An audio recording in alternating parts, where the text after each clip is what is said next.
At this point, we've been blasted with wave upon wave of new Apple Silicon Macs. Apple Silicon. Apple Silicon. It's phenomenal. So much so that I've kind of lost interest. Maybe you have as well, or at least more than half of you have. And it's not hard to see why either. I mean, the most recent Macs have seemingly reverted back to the original Intel upgrade cycle we're so used to. Almost entirely the same product, with a little bit of an internal spec jump. I know, boring, right? I even purchased some of the new Macs to create those really detailed comparison videos you guys are used to, but I just can't be bothered. I think they're still sitting in their packaging unopened. So it got me thinking. I mean, we've been so focused on the latest and greatest Macs over the last few months. Why don't we zoom out and focus on the entire Apple Silicon timeline over the last few years?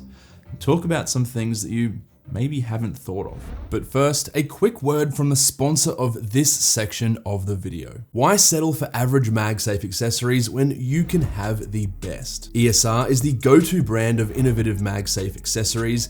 If you don't believe me, just ask one of their 100 million customers worldwide. ESR offers a wide range of accessories, including wireless chargers and the revolutionary Halo Lock collection that brings the convenience of magnetic accessories everywhere you go. Halo Lock is designed to make your MagSafe experience better with its easy-to-use lock system for a faster, stronger attachment and more reliable charging. That's not all though. Cryo Boost boosts charging speeds with ultra-fast phone cooling, or combining 3 products into one with the Power Bank wallet. Also, there's the world's first MagSafe Geo wallet with Find My functionality, which you can check out on Kickstarter. So don't settle for ordinary mobile accessories. Choose ESR for a more satisfying, more premium, and more innovative MagSafe experience. Click the link in the description below or search ESR MagSafe on Amazon to explore their innovative range of products and redefine your MagSafe experience. Okay, so let's start off with how the secondhand market has changed. When the first Apple Silicon Macs were released, pretty much every single Intel Mac dropped in value significantly.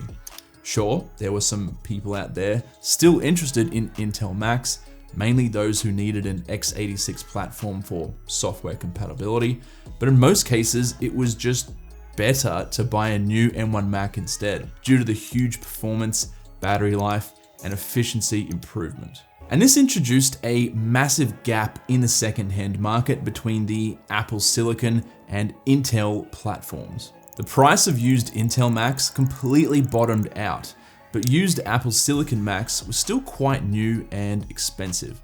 So there was kind of like this weird gray area in the middle. Fast forward to present day, we're more than 2 years past the initial release of Apple Silicon Macs. And I've noticed the secondhand market is reaching an equilibrium now, which is having a big impact on affordability. Let's take the M1 MacBook Air for example. Now, in 2020 and 2021, you had 3 options. Option number 1, buy a brand new M1 MacBook Air. Option number 2, buy a vastly inferior Intel MacBook Air. Or option number 3, try to find a used M1 MacBook Air on the second-hand market. Now that third option could be quite difficult. Not many people are selling a product that's barely 1 year old on the second-hand market. And if they were, the price really wasn't that much different to just simply buying it brand new in the first place. Even when we got to 2022 and the M2 version of the Air was released, there just wasn't that much secondhand stock of the previous M1 generation available. But slowly but surely, the available stock increased and overall price of used Apple Silicon started to come down to the point where now you can pick up a lightly used M1 MacBook Air for about $550. And I'm slowly seeing the same thing happen to other Mac lineups, like the 14 and 16-inch MacBook Pros and the Mac Mini once they were refreshed with M2. Now this is great because you don't have to buy a brand new Mac now to get the benefit of Apple Silicon. You can now come in 1 or 2 generations behind for a massive discount, like you could in the Intel days. But this time, you'll still get really good performance and value. Now, I think this will become even more distinguished over time because it seems like Apple is fully committed to refreshing each product line more frequently now that they're using their own silicon. I mean, the most recent MacBook Pros were updated just 1 year after they were released. So, when the rumored M3 Apple Silicon Macs come out, they're not competing with crappy Intel Macs like the early Apple Silicon versions, but the M2 and M1 that are only slightly less powerful, which to me makes the overall Mac market much more competitive. Now, getting back to these refreshes, I know a lot of people seemed disappointed with the most recent M1 to M2 update, particularly on the 16 and 14-inch MacBook Pros. But what did we expect? A massive improvement? No. And again, let's zoom out a little bit here. This is my 2017 base model 13-inch MacBook Pro, and here's my 2022 base model M2 MacBook Pro. On paper, the 2022 version of this MacBook destroys the 2017 version, to the point where it's almost laughable. And you'll see this massive difference in real-life workflows the most. Now, I have fond memories of using the 2017 MacBook to try and edit screen-recorded videos for my work in a hotel room. I'll throw up a picture if I still have one.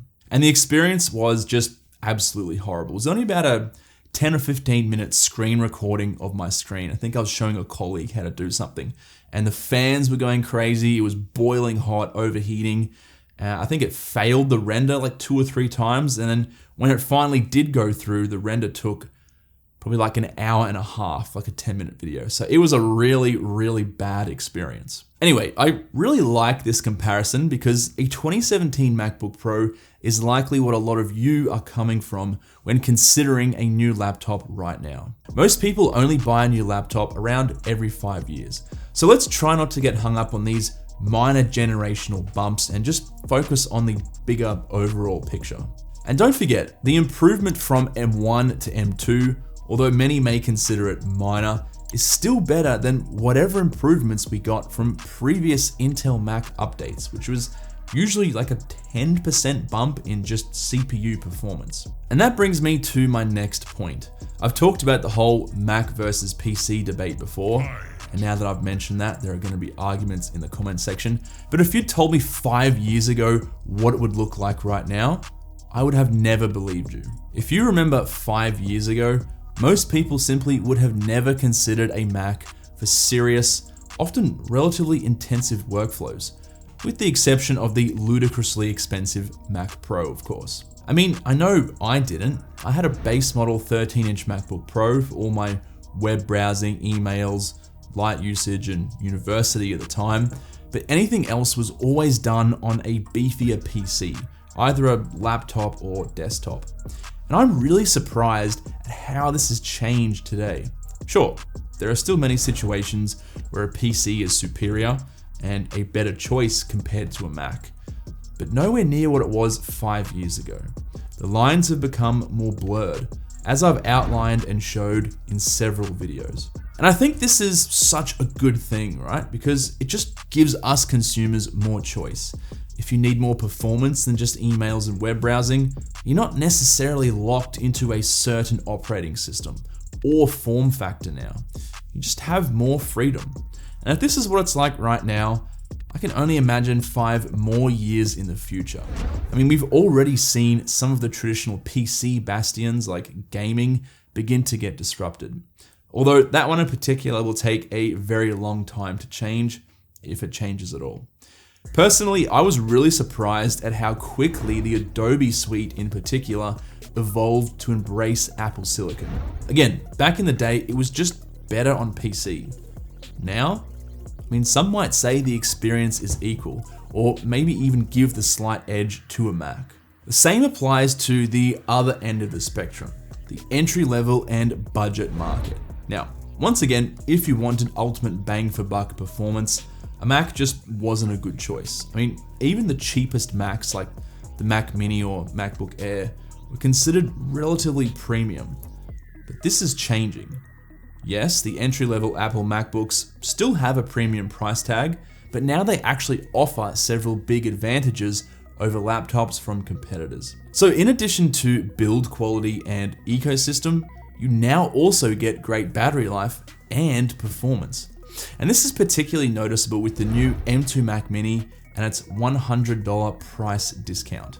I talked about this briefly in another video, but you just really can't beat that in terms of bang for buck right now, even if you build a custom PC or buy a discounted bare bones PC NUC. This was completely unheard of just a few years ago. The Mac Mini was essentially a metal potato that was completely useless for anything other than web browsing. So yeah, I hope this video kind of helps add some perspective on what's happening in the whole Apple Silicon universe right now. It's good to take a step back every once in a while and not get too bogged down in the latest minor generational jumps that we've been so used to over the last decade. But I'm just some guy in a bedroom talking in front of a camera. Let me know what you think in the comments down below. Apart from that, I'll catch you in the next one.